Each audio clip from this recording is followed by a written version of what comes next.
नमस्कार, मैं श्वेता और आप देख रहे हैं न्यूज फाउंडेशन। एक और जहां उपेंद्र कुशवाहा, मुकेश सहनी से लेकर जीतन राम मांझी एनडीए में यानी कि बीजेपी के साथ अपना नाता जोड़ने में लगे हुए हैं, तो वहीं दूसरी तरफ प्रधानमंत्री नरेंद्र मोदी के हनुमान कहे जाने वाले लोक जनशक्ति पार्टी रामविलास जमुई सांसद चिराग पासवान लगातार बीजेपी को समर्थन देते हुए नजर आते हैं। हमेशा वो बीजेपी के ही बोलते नजर आते हैं, लेकिन जब ये सवाल किया जाता है उनसे कि क्या वो आने वाले दिनों में एनडीए में शामिल हो सकते हैं, तो हर बार उनके इस बात को लेकर अटकलें जो है वो शुरू हो जाती हैं। बिहार में बीजेपी के साथ गठबंधन करके एनडीए में वापसी करने के लिए 4 नेता, जिसमें चिराग पासवान, उपेंद्र कुशवाहा, जीतन राम मांझी और मुकेश सहनी तैयार बैठे हैं। लेकिन दिल्ली में भाजपा का पहिया धैर्य से घूम रहा है, लेकिन सबकी नजर टिकी है चिराग पासवान पर, जिनकी लोक जनशक्ति पार्टी रामविलास गठन के बाद से एनडीए से अलग है। मोकामा और गोपालगंज विधानसभा उपचुनाव में चिराग की पार्टी ने बीजेपी को सपोर्ट किया। चिराग लगातार बीजेपी के समर्थन में खुलकर बातें करते हैं, लेकिन एनडीए में उनकी वापसी की बात रह कर उठती है, लेकिन फिर अटक जाती है।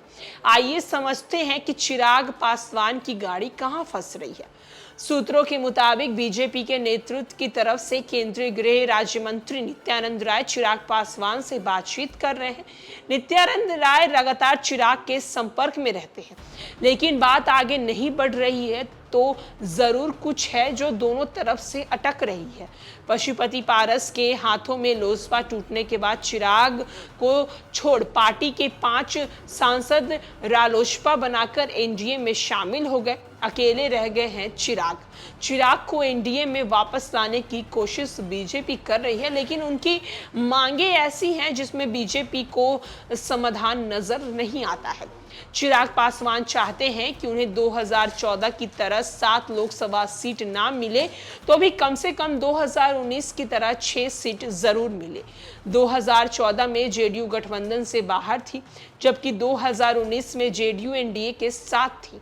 चिराग की बस इतनी ही मांग नहीं है, वो इसके अलावा एक राज्यसभा और 2 विधानसभा परिषद की भी सीट चाहते हैं। फिर उनकी चाहत ये भी है कि उनके चाचा पशुपति पारस को प्रधानमंत्री नरेंद्र मोदी की कैबिनेट और एनडीए दोनों से बाहर किया जाए। बीजेपी की सारी उलझन चाचा भतीजे के झगड़े में है। चिराग किसी भी कीमत पर पारस के साथ आने को तैयार नहीं है।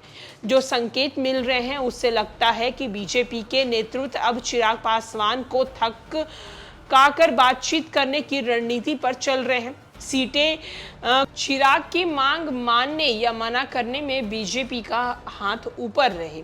गठबंधन का सबसे मुश्किल और जटिल काम सीट का बंटवारा है, जिसमें पहले तो सीट की गिनती पर मामला फंसेगा और फिर आगे किस सीट पर लड़े और किस सीट को छोड़े।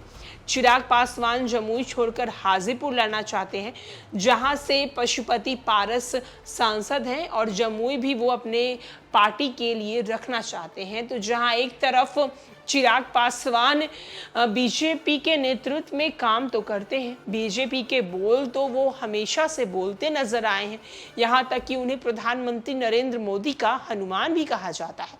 और इस बात को लेकर चिराग पासवान ने भी हमेशा कहा है कि अगर वो हनुमान कहते हैं तो इसमें गलत किया है।